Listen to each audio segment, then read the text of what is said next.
யாராவது கொட்டாவி விட்டா உடனே சொடுக்கு போடுற பழக்கம் நம்ம ஊர்ல இருக்கு. இந்த பழக்கம் வர காரணமே அனுமன் தான் சொன்னா நம்புவீங்களா? ராமருக்காக அனுமன் ஆரம்பிச்ச இந்த பழக்கத்துக்கு பின்னால இருக்கிற காரணம் தெரிஞ்சா நிச்சயம் நீங்க கண் கலங்கிடுவீங்க.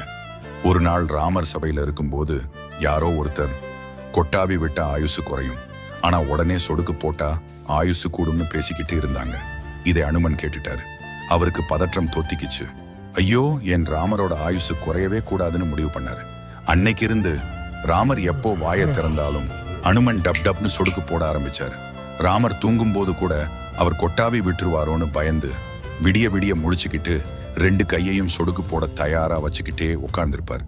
இத பார்த்த ராமர் அவர் கண்ணுல தாரையா கண்ணீர் கொட்டுச்சு. எனக்காக இவன் தூங்காம சாப்பிடாம இப்படி கஷ்டப்படுறானேன்னு வருத்தப்பட்ட ராமர் அனுமன் சிரமப்படக்கூடாதுங்கிறதுக்காக அதுக்கப்புறம் தன் வாழ்நாள்ல கொட்டாவி விடுறதையே நிறுத்திக்கிட்டாரு.